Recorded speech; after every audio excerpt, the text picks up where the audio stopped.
Kia ora, I'm Paul Sinclair, co-founder of Only From NZ, and welcome to Kiwi Fleas, where today I'm catching up with not one, but two of the million or so Kiwis who've exported themselves from Aotearoa, New Zealand.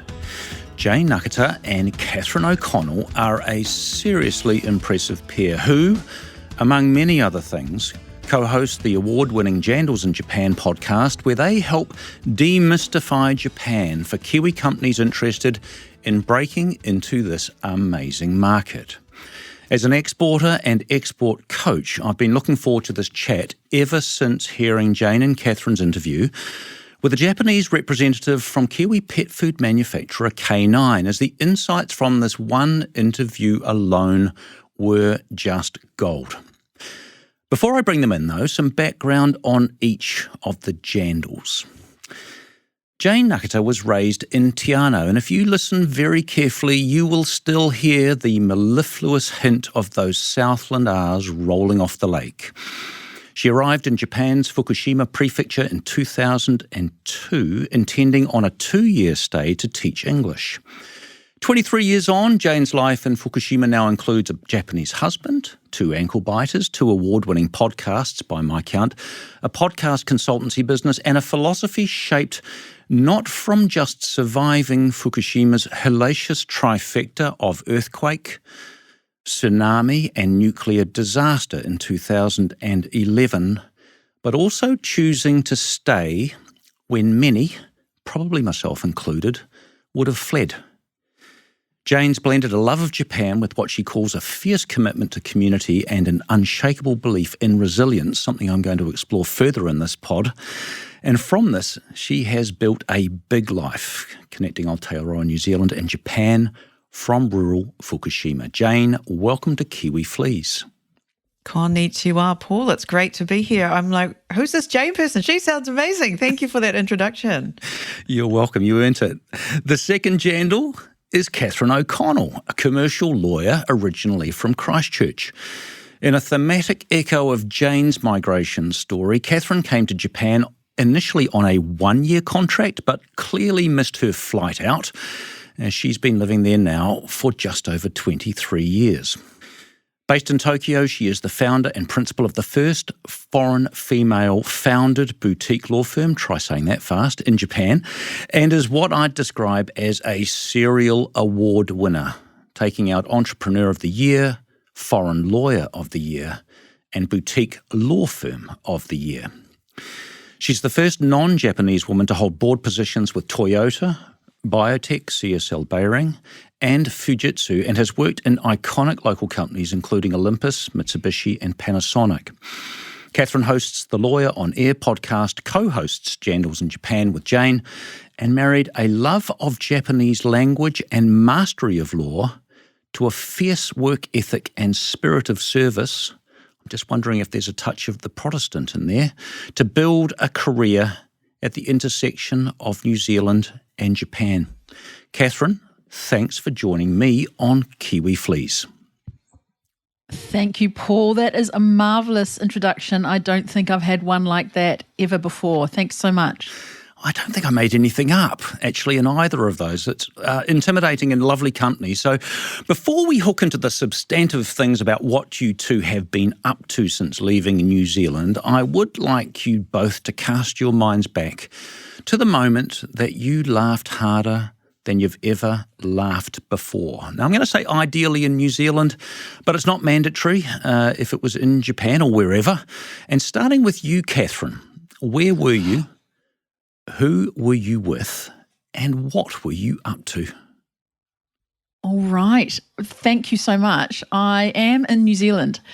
You can picture me back at age 18 leading my very first group of Japanese tourists through the South Island of New Zealand. I'm somewhere between Geraldine and the Mackenzie Basin before we get to Lake Pukaki.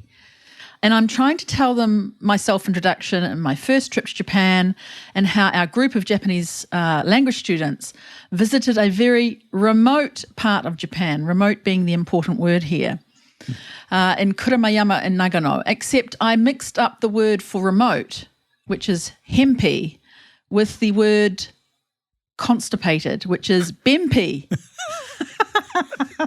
So instead of saying, I visited this very remote area in Japan, very enthusiastically, I told 20 Japanese tourists, honeymooners to be, that we visited a very constipated area of Japan.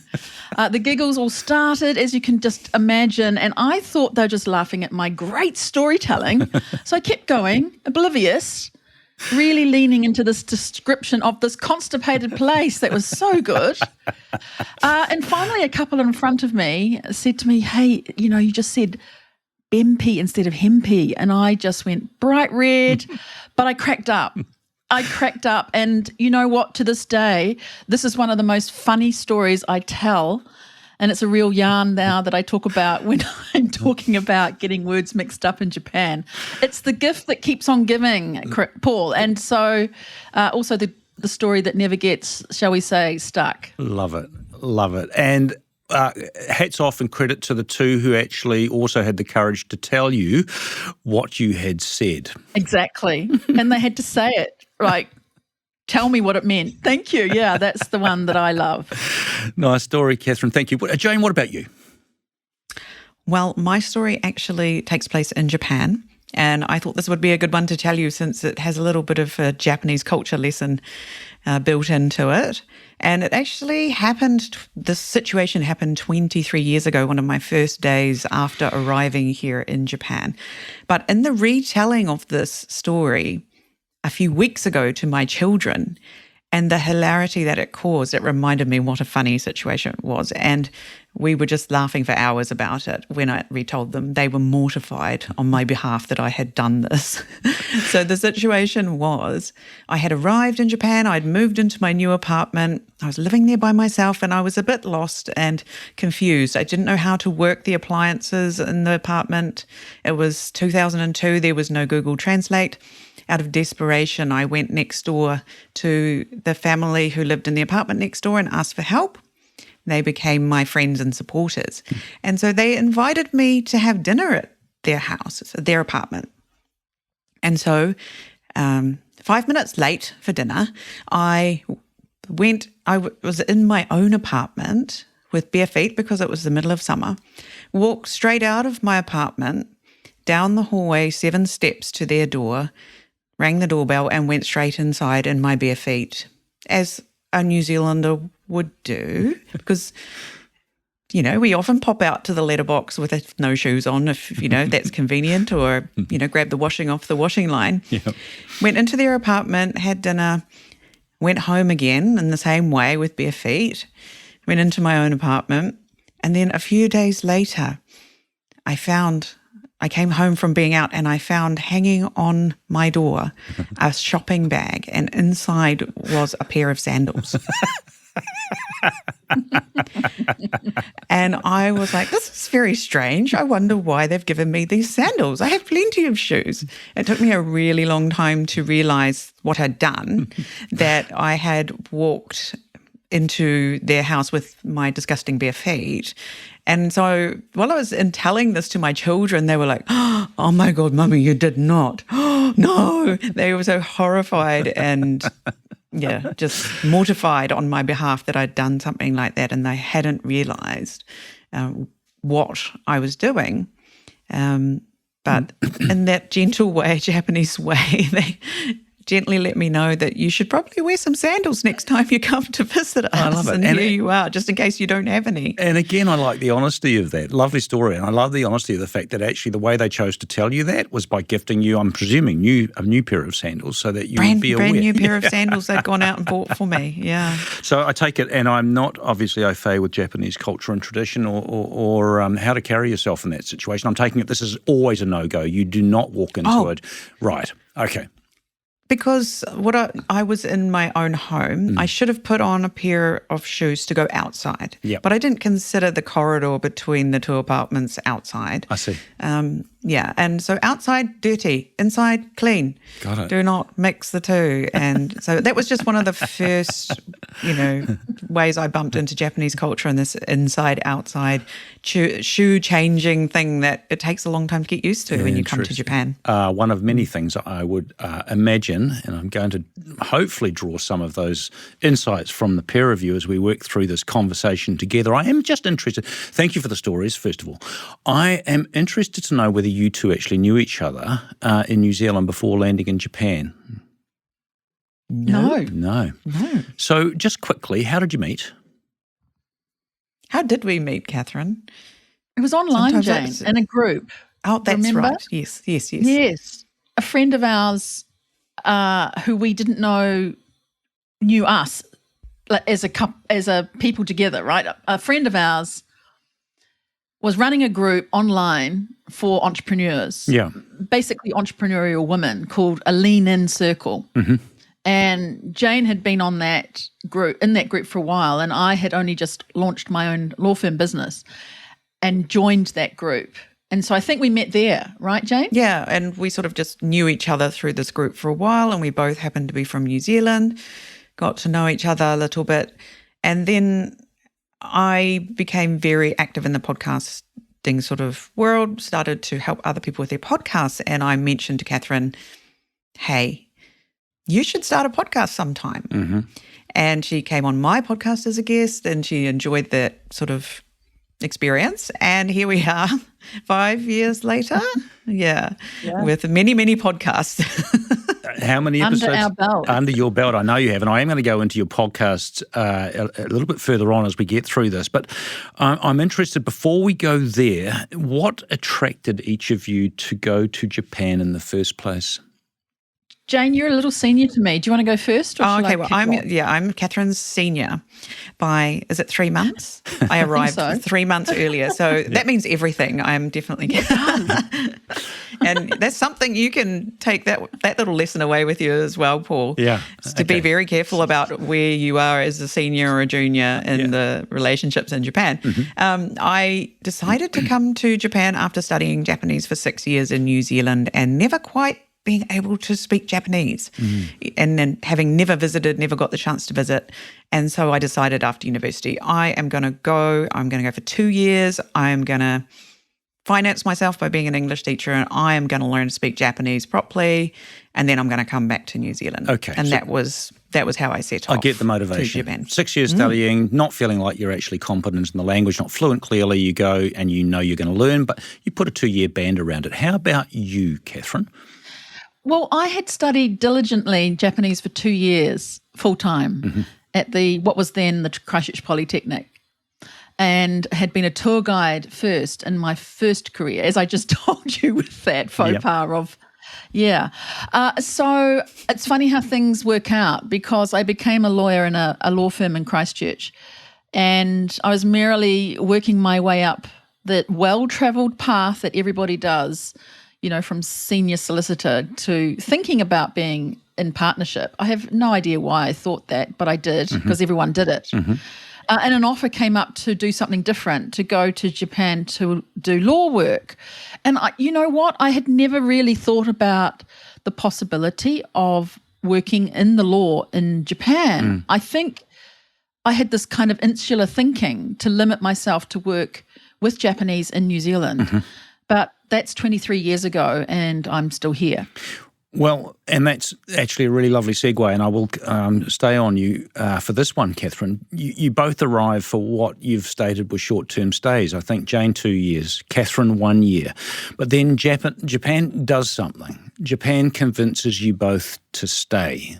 What happened? It does, right? I was here for a 1-year assignment. And that is now 23 years, because Japan felt like the place to be. It's something you feel. It broke open wide that insular view of my life and my career, and Japan just continues to be the place that keeps on giving, if I use that word I said before. But in all seriousness, it's a place where I can actually contribute something unique about me, being a Kiwi, being a female, being a lawyer, coming from different ways of thinking, to bridge two worlds that I love. I mean, I always loved Japanese language and culture, and doing that in helping Japanese in New Zealand. But knowing that I could actually end up doing that in Japan and be successful at it is something that at the time I never thought about. But things build on each other, and the legal skills created this sort of magical intersection that I often call it, and dreams and doors opened that I never really thought would exist. So you threw in the towel in the Christchurch law firm and threw yourself into Japan at the end of that first year? Yes, I said at the end of my term in the firm, I'll be back. See you in a year. Yeah. And I laugh at that now like I'm doing right now. No, I was not back. Just to visit at one point, I think, to take some souvenirs, and that was about it. They know you're not coming back now, right? Oh, for sure. It's a long time ago. They've moved on. So have I. Okay, we're going to come back to you in a minute, Catherine. But Jayne, look, I know a number of Kiwis who took off to Japan to teach. I don't think any of them had actually done 6 years of learning the language before they left. But can you talk me through what happened to you at that end of that 2-year mark? So after I'd been here for about 3 months, I met the person who I would get married to. So that was a big turning point, was meeting him. And also through that, I realized that, I wasn't actually having very much of a Japanese experience in my work as an English teacher. I was living in a bubble, which was speaking English all day. You're not allowed to actually use any of the Japanese that I may have studied over the 6 years. So I realized I had to change my lifestyle here in Japan in order to reach that goal of being able to speak Japanese. And so I decided to leave English teaching, as in conversational English teaching, and go into the Japanese world more by becoming a teacher in a Japanese junior high school, and just a regular public junior high school. Yep. And working as not as an assistant language teacher, but as an actual teacher in the school. So I had to do everything the Japanese teachers did. And then I was like, I thought I already knew Japan, but actually now I'm actually in Japan. So it took me a really long time to actually get to the real Japan. What do you mean? That was what do you behind mean? The veneer. So foreigners often live in a bubble, right? Yep. You have friends with other foreigners and speak English all day. Yeah. But if you go to the heart of Japan, there is no better place to learn about this than the Japanese junior high school experience. Give me some examples. This is where they make Japanese people. Okay. Just give me a couple of examples of what you mean by that. And I get that bubble thing. I see that a lot in the Middle East. People will go and live in a compound. They'll go and live in an area where they won't actually see anybody outside their immediate cohort of expats and Brits or whoever. So what are those things that you get exposed to that all of a sudden that's broken down when you're in this school environment? So as I mentioned before, and Catherine said, you're the senior, so you go first. So this is the most important lesson that you will learn in junior high school in Japan, is how to act towards your seniors and vice versa, how to act towards your juniors. And it's carried out amongst the teachers. And sometimes it looks a little bit like bullying, very much, yeah. But if you can't do this, you cannot function as an adult in Japan without knowing how to manage these kind of situations. And it permeates everything. So one thing about Japan is how they do one thing is how they do everything. And if you learn Japanese culture over here in school, you can translate that to business. If you learn it in business, you can translate it to your sports team that you're involved in on the weekend. Would you agree, Catherine? Well, I'm just listening here and thinking and nodding in the same way. Jayne is so right. It translates everywhere, even though you think you're in different situations, that what happened in the past can't possibly be of any use right now in this different situation, such as corporate Japan. Yeah. It is completely translatable. I want you to give me an example of that in action. Speaking to me, I've never been to Japan. I don't believe I've operated in the sort of hierarchy that you're describing there. I'm going to grab hold of that word bullying that Jayne used, and I know it's probably not just that. It would be far more subtle and there'll be a bit more depth to it. But give me an example to bring that to life, Catherine. Well, I won't use bullying, but I'll use drinking. Okay. Only that you think that once you get into corporate Japan, that people are prim and proper, and won't go and socialize, that everything is very formalized and you start at certain times and you finish at certain times and that's it. But in fact, there's quite a large social culture in Japan outside of work. And despite the current new female prime minister saying she doesn't believe in people going drinking after work, nor should they be forced to, it was a large part of me getting ensconced into corporate Japan. Right. So you'd think, who would invite out the only foreign female sitting in a traditional office in Panasonic in deep Osaka in the countryside? Well, Japanese men will invite you out. And so that was my way of being able to communicate with them on their level, at their place that they were comfortable at, the bar that they always went to, and just chat as people, not as male and female, not as any other connotation, but just as people getting to know each other. Right. And the difference that made to the next day and the next day and the next day back in the office, having treated them as not male, female, because that's a big thing in Japan, the gender differences, is just as a guy, and being able to speak at their level was a difference maker for me. So I thought that would never have occurred in Japan, but that's the difference I'm talking about, is that socializing was also something that could happen at that level. And it also happens in the boardrooms that I'm now in. We do go out socially, and it deepens the communication that we have therefore back in the office around the boardroom table.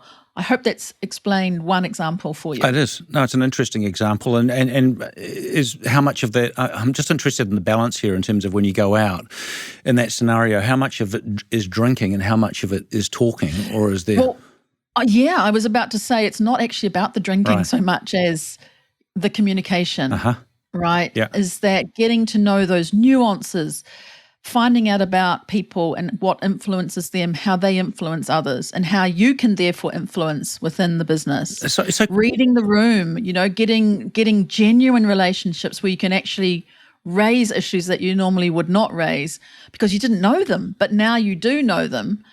Yeah, sure, there's drinking and people do drink to excess, but it's not about that. It's getting that concept of reading the air and knowing enough about that person to be able to trust what they will say, but also how much you can raise with them. Yeah, okay, I do get that. And I'm interested also to know on balance in those conversations that you're having offline or out in the bars where you're drinking with these guys, how much of the conversation is actually about work and how much of it is far more personal than that? Now, I'm relating it to the work that I do in the GCC, where our clients over there in the Middle East will want to talk about family. They'll want to know about your family. They'll want to know about, in a way, insert your values and what you stand for and your ethics. And in many respects, that's more important, certainly initially, than talking about business things.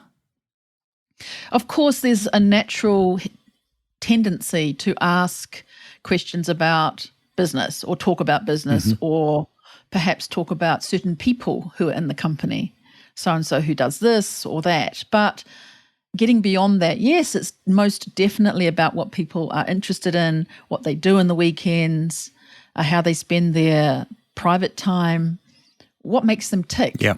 And if you can get to that point, if they open up enough to do that, and also ourselves, Kiwis are not always that welcoming of direct questions about what they do in their private lives. Doing that as well, especially for me, shall I just speak for myself, that also made it easier for me to open up. So yeah, it was definitely about not only business, getting beyond the business to some of the private stuff, but not intimate stuff, just stuff. Yeah. Jayne. Well, I'm just going to echo what Catherine said there because this exact same thing happens in the schools with teachers, and in my son's baseball team, we don't talk about things until we've had a few beers at later in the evening, and then some real conversations happen, and very important part of life still here in Japan. And something I would imagine takes some learning and takes some time to actually understand, but once you understand it and you click into it, I assume you could use that also to your advantage. And I don't mean that in a cynical way, but you actually understand what's required, what's expected, how to behave, how to talk. And so like picking up and doing a placement from here in New Zealand to Japan and thinking things are going to be obviously exactly the same, and how we operate, what we talk about, how we fraternise, how we socialise would be potentially anyway reasonably lethal if you were looking to run some business over there. Exactly. Yeah. And one big tip I would just love to give is you don't mention anything on Monday morning about what happened. Okay. The whole what happens on tour stays on tour thing, that thing? What happens on tour stays. Okay. You don't talk about it on Monday. Okay. All right. I have tried it because I didn't know that was the rule. And boy, did I get some looks. It was like, no, what? What are you talking about? Don't go that there, didn't right? happen. That didn't happen. So it literally may as well not have happened. Yeah? There's a wall that goes up at that point? No, we just all know, but we don't talk about it. Okay. We don't have to say, oh, gosh, you were dancing on the tables, Paul. How many did you have?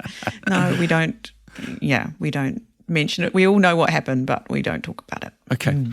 There's some obvious differences, obviously, between the peer review in terms of where you've landed, what you're doing professionally, where you're now living. And I'm interested to ask you, Jayne, first of all, a little bit more about Fukushima, because looking from the outside in, I would imagine that outside of Japan, Fukushima mostly means nuclear disaster. And I think from an associative point of view, brand Fukushima, changing that point of view, I think would be a really, really challenging thing to shift. And I'm also picking that there will be many misconceptions about where you're living. And I'm interested to hear your thoughts and views on how Fukushima is actually viewed within Japan, and what are some of the things about the region you live in that would surprise me? You know, for example, I've read interesting things about Fukushima peaches, pigs, and the proliferation of wildlife in the region, for example. Well, I would love any chance to dispel some myths about Fukushima because the whole world knows what happened in 2011. The previously unknown place called Fukushima suddenly became the most infamous place in Japan. Mm-hmm. And I was mortified to find that I was living in this place, right?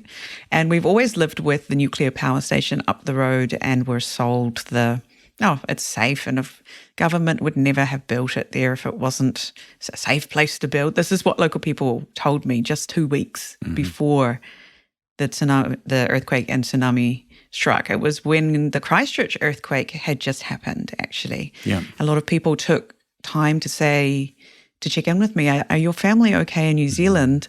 And I would say to them, if that can happen in that place in New Zealand, that could happen here. And they said, oh, no, we'll be fine here, because the government would not have built a nuclear power station in Fukushima if they believed that it wasn't safe. This is what everyone believed at the time. Yeah.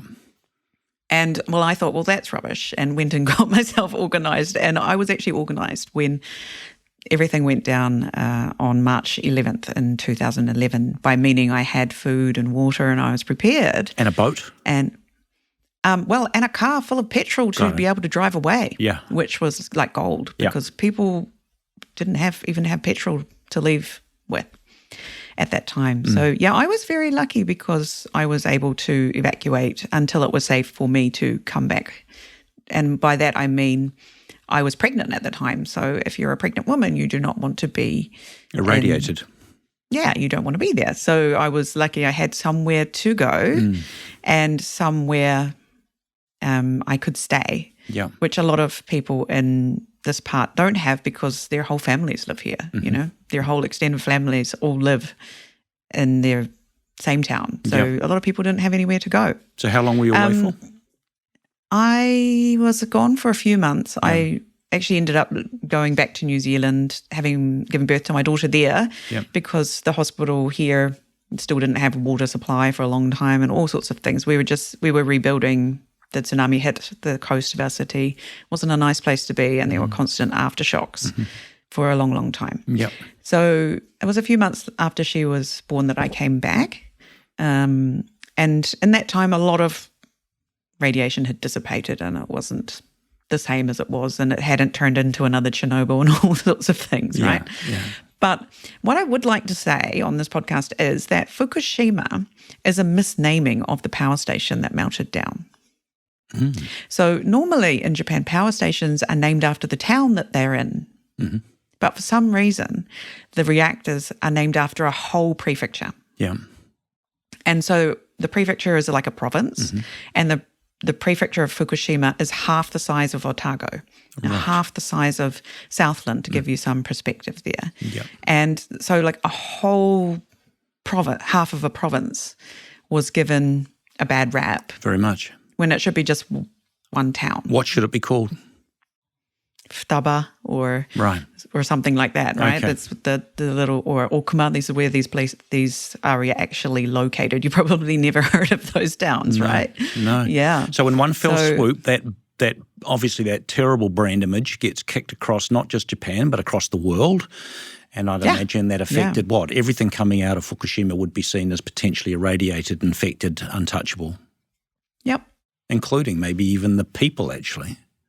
That's right. There was a lot of sort of not understanding because none of us were really very knowledgeable about nuclear anything at that time.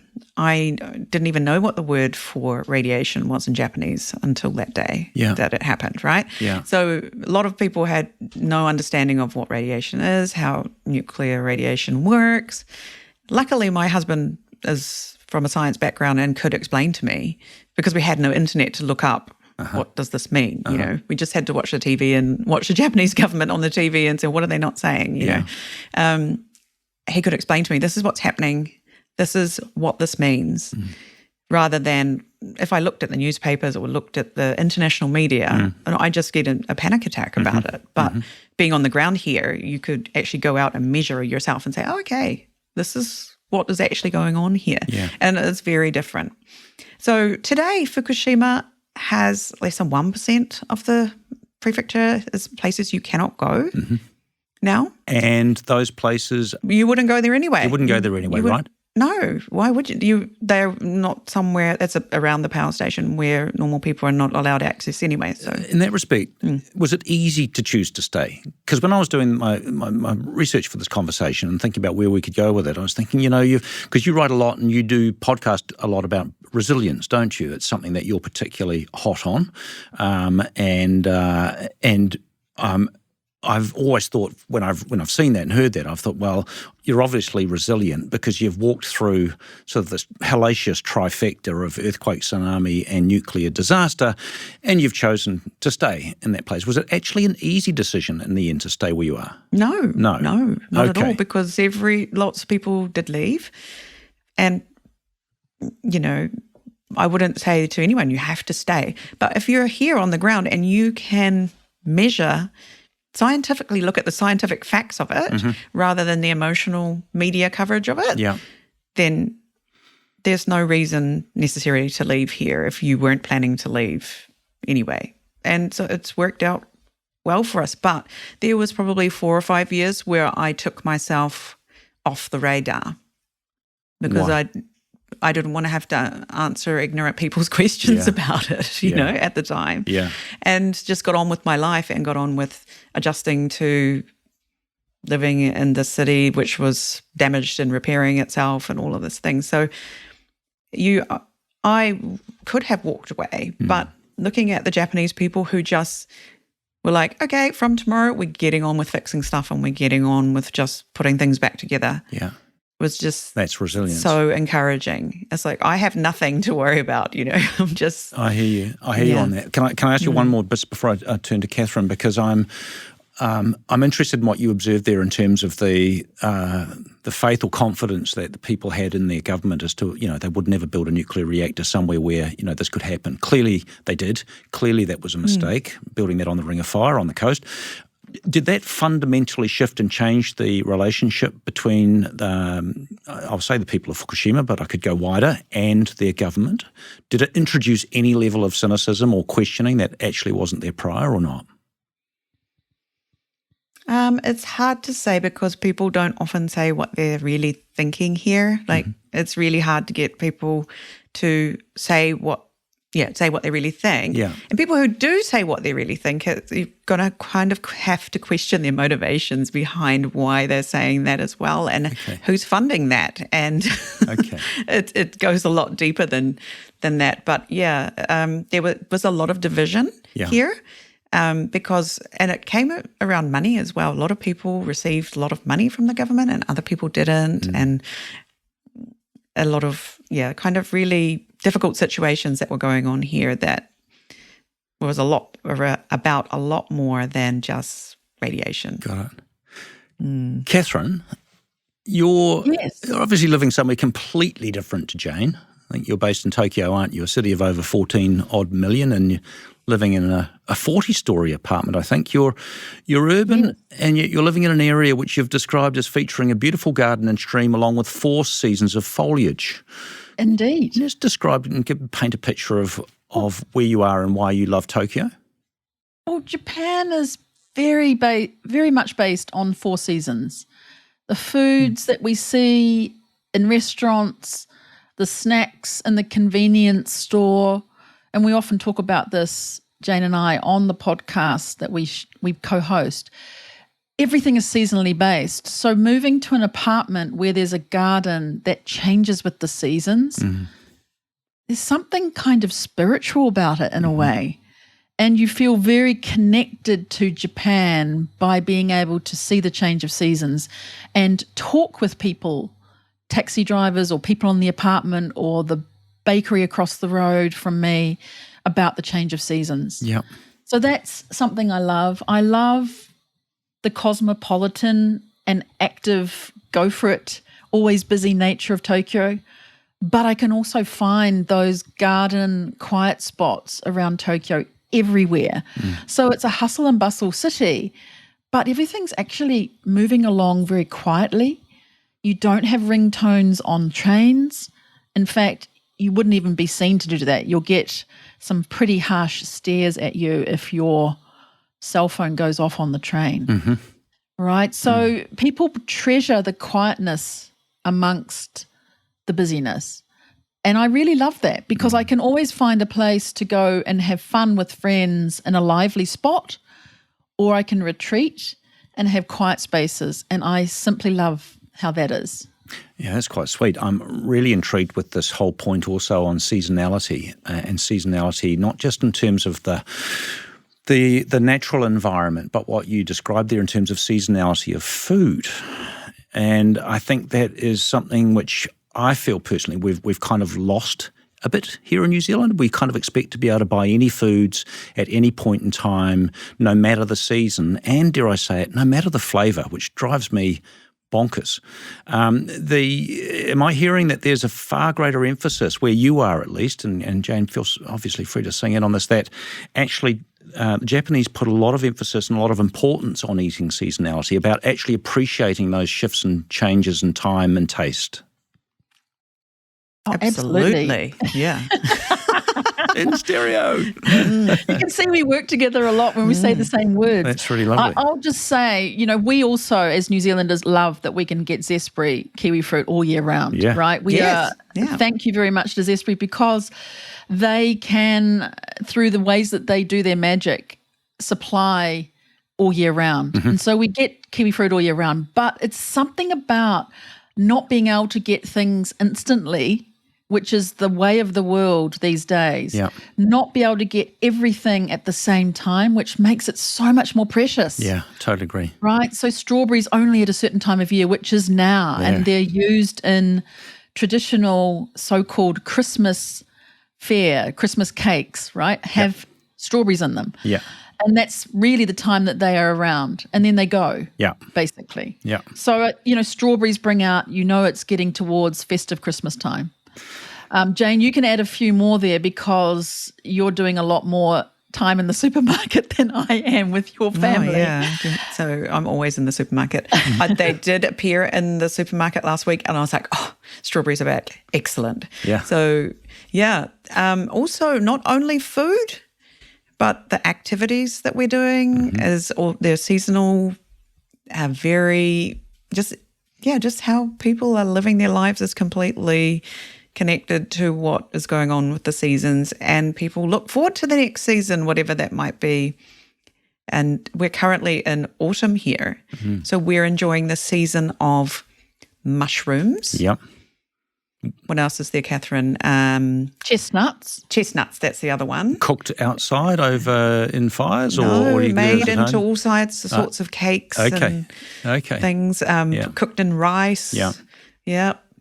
And what else is there? Certain kinds of fish and things that come around at this time of year. Yeah. So it's the season of eating, because we've just come out of summer, which nobody feels very hungry in summer. And we eat a lot of ice cream and noodles and things, then cold noodles and stuff. But when we get to autumn, we can really enjoy our eating, our studying, and sporting activities. Yeah, that's really intriguing. I think it's something we've lost a bit here.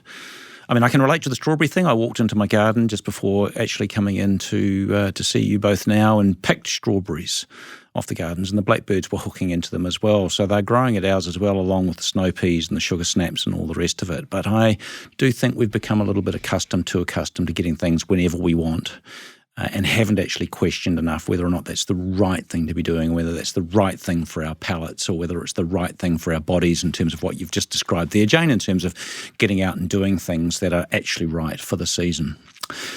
Catherine, I'm going to come back to you, because when I looked at your biography, your CV, and if you like, you've worked in some pretty big organisations. You've worked in Toyota, you've worked in Fujitsu, and I see that you are the first non-Japanese woman to hold board positions in these roles. And I'm really interested to hear why you think these companies, well, you'll know, I'm sure, why they chose you.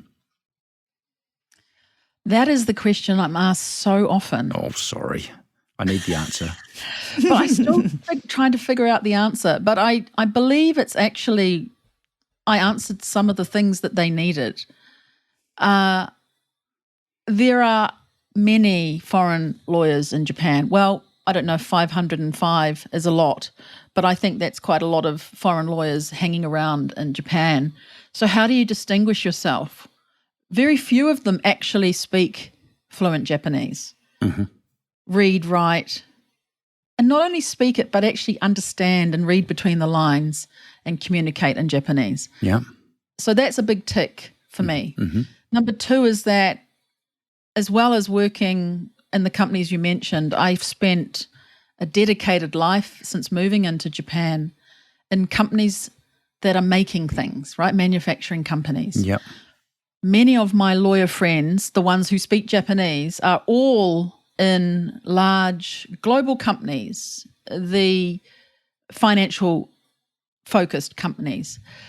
Not many of them. In fact, I can't look around and see anybody who's in a manufacturing company, but I focused on that. Right. So that was also an extremely unique and very positive aspect of being hired by these companies to be on their boards. Mm-hmm. So I'll say that it's the speciality and the uniqueness that I have, but I'll tell you, when I first arrived in Japan, I didn't think uniqueness was a good thing, and I tried to be or play in the same spaces as many of my lawyer friends did, thinking that was the way to go. But I've discovered that actually being unique and diverse as I am has been the superpower that I could then give to Japanese companies. I like that. I do think that first observation there, or that last observation you made around trying to blend in, is something that we do as a tribe. I hear it a lot when I'm talking to people and by that I mean I talk to people when they're overseas, and all of a sudden they sound like where they're living now. I see a lot in Australia. Right. I see a lot in England. These companies, yes, exactly. I mean, you come to Japan and it's hard to find a Kiwi first up. Yeah. So Jayne and I are lucky that we did find each other and are able to work together and have fun together while we're doing it. That these companies aren't looking for just a diversity box to tick a female box or a lawyer box. They needed someone who could translate between the two worlds. Yeah.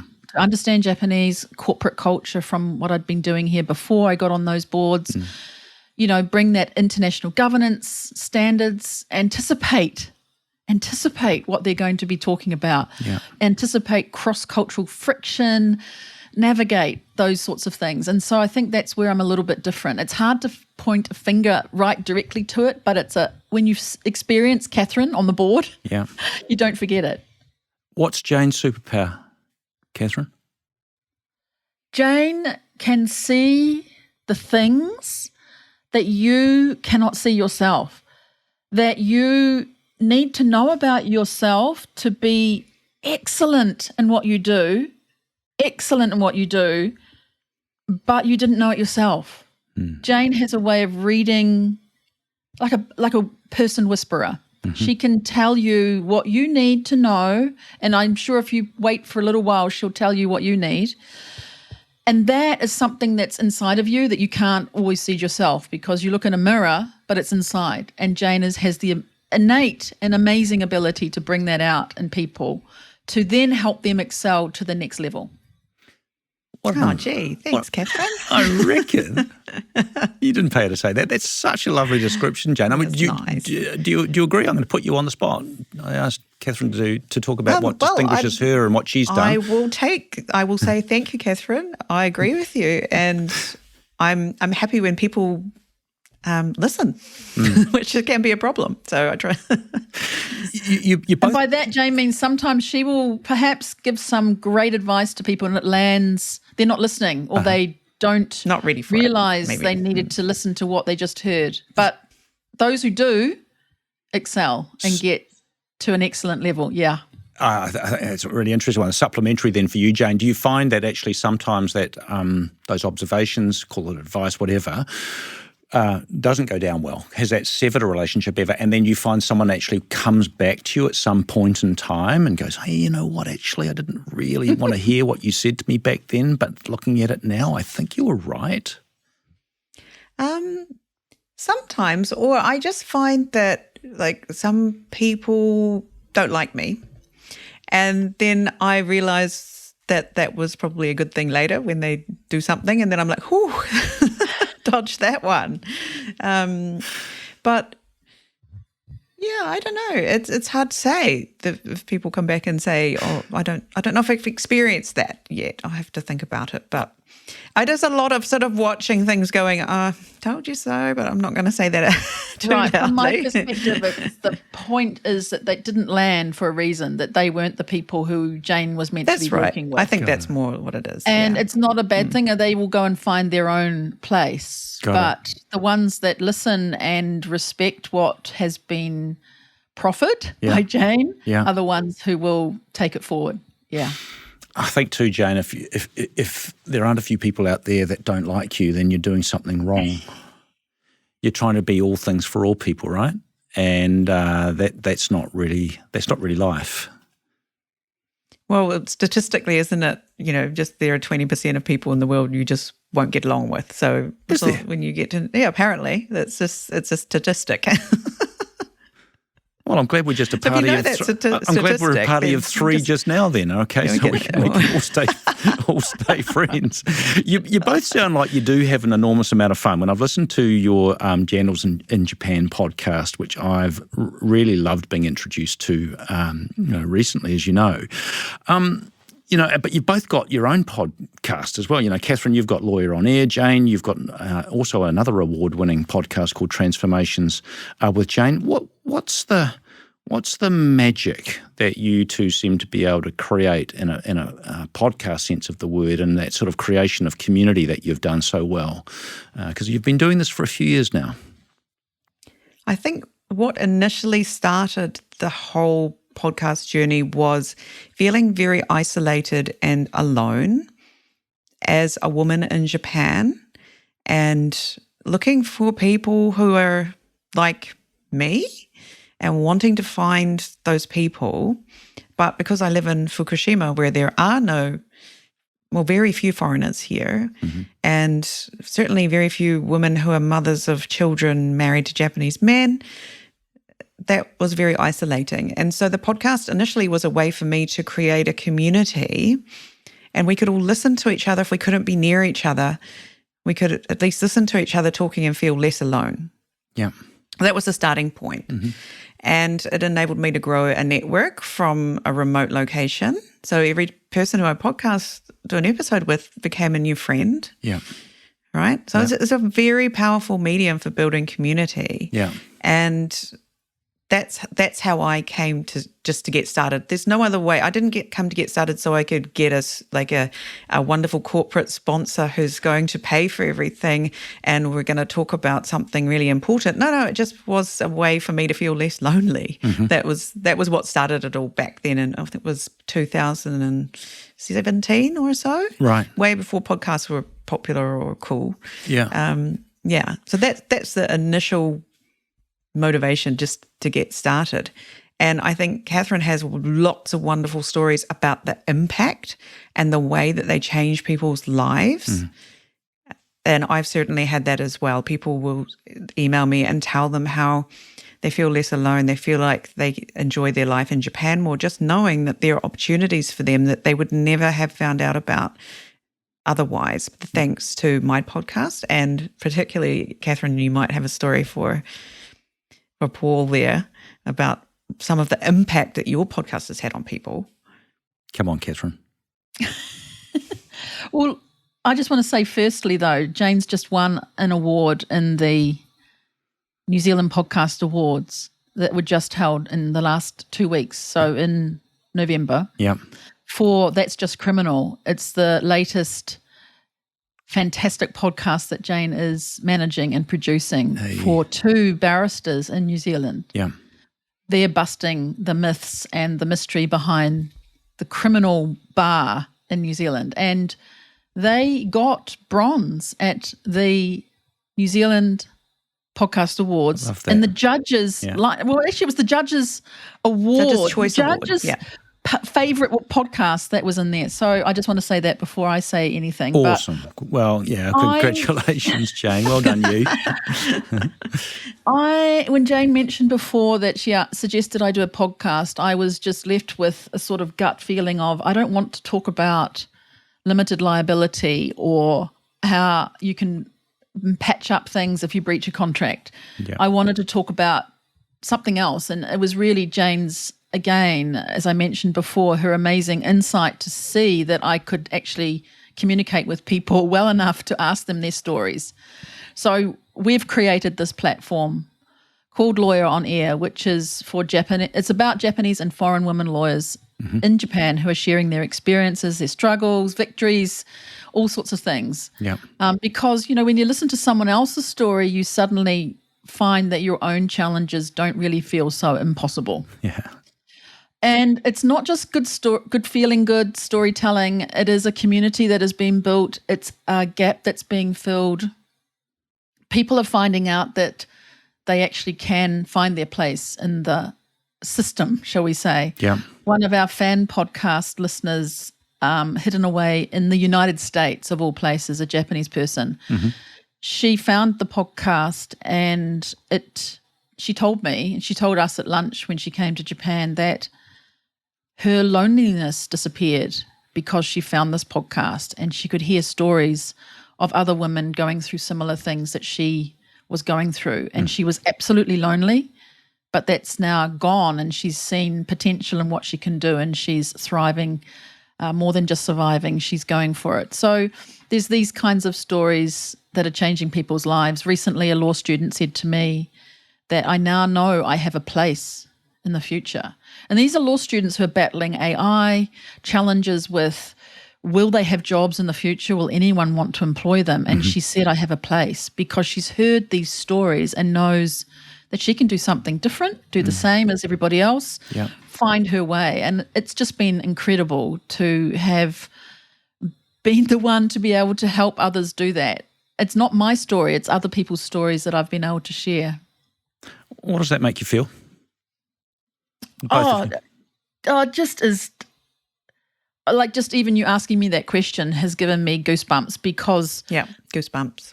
Absolutely goosebumps, because and that's a representation of how it also brings me to tears almost because it's motivating and it drives me. That's the passion. It's the thing that I never knew that I was destined to do. And it's a kind of mentoring at scale. Yeah. Because I can mentor people one-on-one, but when I can do that globally, and it is global, it's not just Japan, as you just heard, America and other countries, it's mentoring at scale.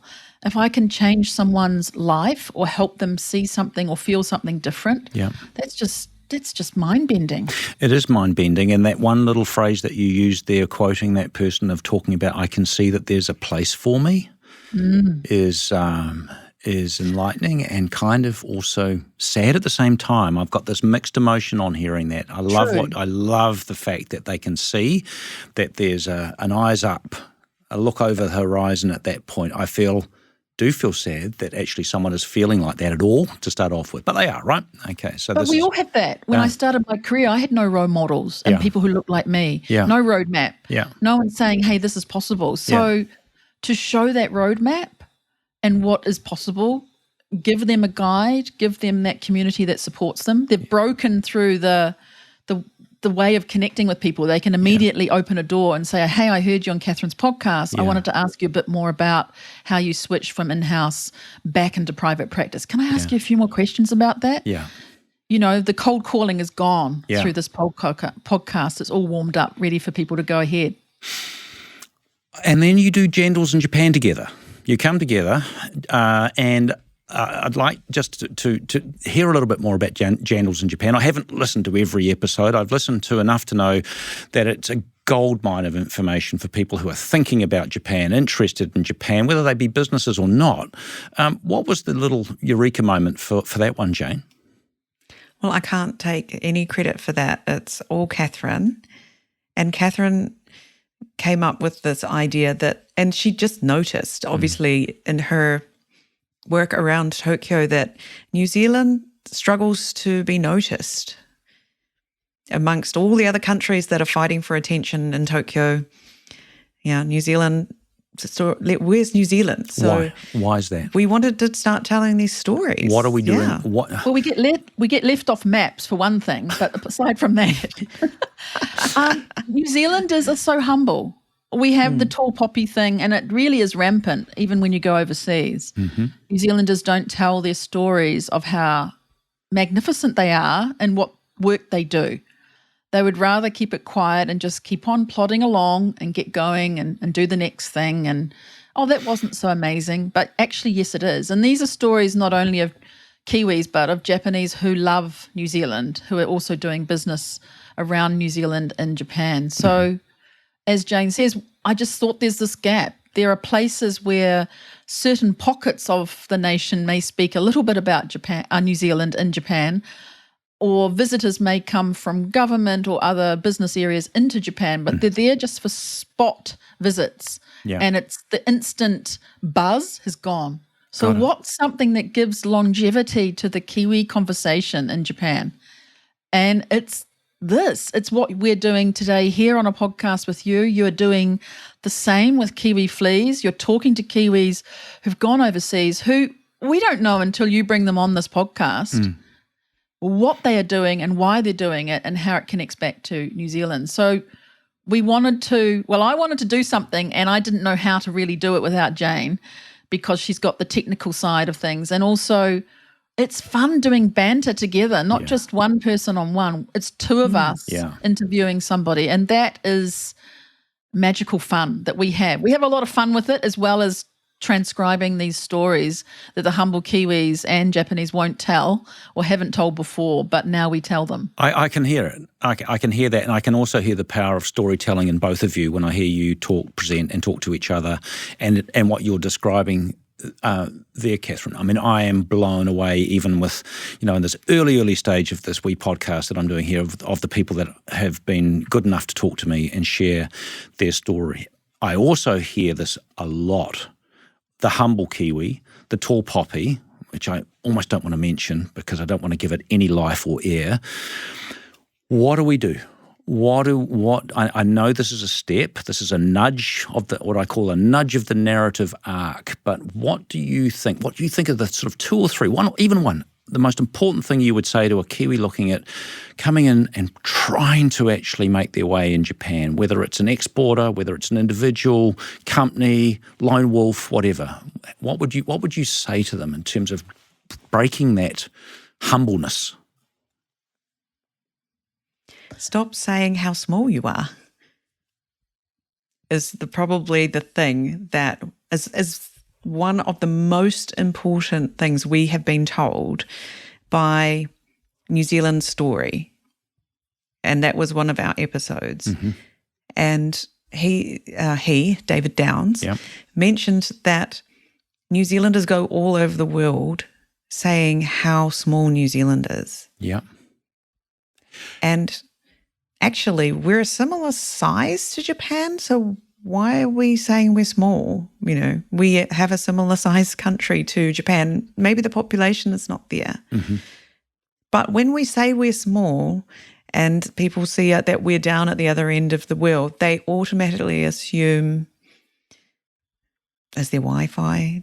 Are people still wearing grass skirts? And, you know, this kind of thing pops up.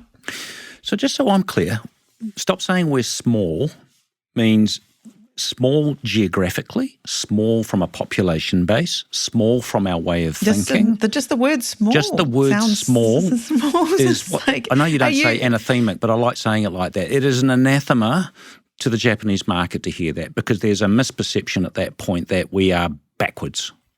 That's what I'm hearing. Yeah. The word small, like let's just let that go. We're world class. Yeah, we can be world class. Catherine, did you want to say something? Small is great. I mean, small is great. So my thing is, if it's factual, tell it. Yeah. If it's a fact that you did X, why not tell everybody about X? You don't have to embellish it or brag. It's not a brag if it's factual. Just tell the story. So why not tell the story of what happened, what you provided that changed the world for somebody else, and how it's going. There's nothing wrong with that if you're telling something factual. And I think what every Kiwi needs in their back pocket is a black book of successful Kiwi stories. Mm. And we don't have enough of those. So people don't have an answer when someone says, but, you know, New Zealand's just about all blacks and sheep and, oh, that's right, that kiwi fruit's yours too, right, okay. Well, what else do you do? If no one's got stories in their back pocket, they can't tell others what we are doing. And so that's why the podcast is one way of doing that. People can listen to the stories. But Jayne and I are also turning those stories into a book so that people can have a book in their back pocket. But perhaps it'll be too big for the back pocket. But I think every New Zealander outside of New Zealand needs to be equipped with successful New Zealand stories so that we can tell, as ambassadors of the New Zealand brand everywhere we are, no, we don't just do that. We do this. Mm. And if it's factual, go for it. 100% preaching to the choir here, Catherine. You know, as an exporter, it frustrates the heck out of me as well. And I see the growth, for example, of technology exports in New Zealand, now second to dairy, and is on forecast is going to eclipse dairy eventually, maybe in the next 10 to 15. And here's kind of hoping. 3 quick fire, or maybe 2 quick fire questions, because we're starting to run out of time. What do you think are the single biggest is the single biggest misperception that Kiwis have about Japan? Jayne? We always hear that it's hard and difficult.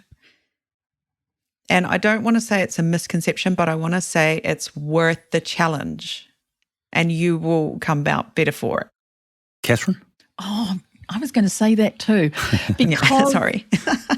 Japan is seen as a very difficult market. But if you can master Japan and along with that Japanese, you can master any other country in the world, I believe. Yeah. Because the standards are so high. But high standards doesn't mean they're impossible. It just means they're high. Do you know what? I'm an exporter. I don't think there's an easy market. I've never found an easy market. I've exported to, 10, 12 countries around the world, different regions, across the Pacific, Australasia, Oceania, Middle East, Central America. There is no easy market. They're all hard, but in different ways. And there's a key here is actually going and spending some time to understand it and understanding that it's a very long play typically, in my experience anyway, business in this space. Well, let's flip it around. Almost my last question. What is the biggest misperception that people in Japan have about New Zealand? You may have answered that with your small observation, but anything else there that you would add? Catherine? I think I go to the taxi drivers because around Tokyo they always ask you these days. They never used to, but now taxi drivers in Tokyo want to ask the foreigner in the taxi where they're from. Mm-hmm. And I say New Zealand, and they will immediately talk about sheep and All Blacks. Yeah. And they'll say, what is it?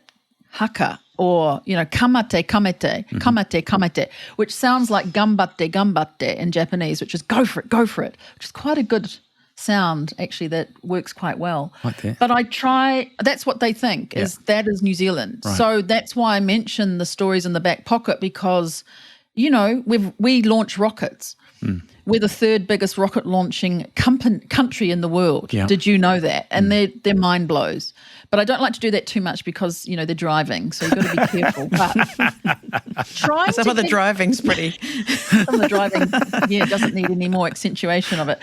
So that kind of thing where you tell them, no, actually we do this. So if this person goes back to the office and talks with the other drivers about this, hey, I talked to this Kiwi or New Zealand woman in the taxi and she said this, or goes home and tells if it's usually him, his wife and children, that's 3 or 4 more people who know this one story at least. Yeah. Right. So it's dispelling some of those assumptions, or only that you hear about New Zealand as a tourist country. What else are we doing? Yeah. And I really challenge any New Zealander to be empowering themselves with more stories about New Zealand, so you can dispel these misperceptions around the world, not only in Japan. Love that. Jayne? I think a lot of people think because it's close to Australia that it's just like Australia. And so when you explain that, no, it's a different place, it has a different climate and it looks different, it's nothing like Australia, they're genuinely very surprised. Mm-hmm. So that, and also I do a lot of grassroots talking to people about New Zealand, just your average run-of-the-mill person outside of Tokyo, right? They don't know about New Zealand at all. Like even Tokyo taxi drivers know more. Yeah. So we have a long way to go to tell people in Japan about New Zealand. Yeah. That's for sure. I've got one last question for each of you. Catherine, I'm going to start with you. My last question for you is I've heard you say, and I've seen you write, that you're driven to bring others through the door, especially women lawyers and next generation leaders rising up their careers. Now, some of those next gen leaders will be listening, I hope, to this pod. And I'm really interested to hear how you bring that intent, bringing others through the door, how you bring that to life. With every person I meet, I try to figure out who they need to know, who they need to speak with to connect them to the next thing. So for me, it's not simply somebody meeting me in a one-to-one situation. I try to connect people to someone else to expand their horizons, to let them help or help them go to the next level. So I think that's how I'm doing it. So I won't keep something to myself if I know that somebody else needs to know that. Nice. How can I make their interaction with me enhance where they are now from before they spoke with me? Mm-hmm. So I think that's how I'm doing it. Love it. Jayne, a different question for you. New Zealand, like most of the planet now, needs resilience. But the reality is it's not a country that's resilient, is it? It's the people that are in it and make it up. What's one learning from Fukushima that you feel is worth sharing with your homeland in 2025, particularly as we look to the new year? I think, and I touched on it briefly, was this we just get on with things sort of mentality that showed up after 2011, where everyone just started tidying up. And I was like, no, shouldn't we all just leave and go start something else somewhere rather than trying to put this back together. The whole coast is destroyed, But no, and it took 10 years, but it's been all put back together. And so that showed me that you can put anything back together and you can rebuild anything. You can get through anything, and even, as long as you're still here on this planet, you can keep going. And so that's been really useful for me personally. And I hope that people can look at Fukushima now and go, wow, come and see Fukushima today and go, wow, you can recover from anything and you can keep going. It's not going to be easy, but you can get there. So it should become as kind of a shining symbol of what's possible when you just don't give up and you keep a long-term view of things in mind rather than looking for that quick win, which is, I think, where we kind of fall down a lot these days. And that's a very Japanese way of thinking, very long-term view. And that also is mirrored in Māori culture in New Zealand as well, thinking of the next 3-5 generations. What are we doing today? And yeah, I think Japan has a lot of that, and we can really look to that as well as inspiration. Jayne and Catherine, it has been delightful talking to you both, and thank you for joining me. I'll leave details in the pod description for how listeners can connect and listen to you guys as well. And I just wish you a very Merry Christmas and a Happy New Year. Meri Kurismasu from Japan to you too.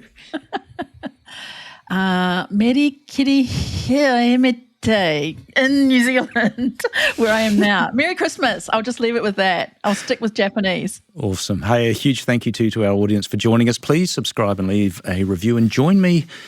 Actually, for the timing for this, it's going to be next year for our next episode of Kiwi Fleas.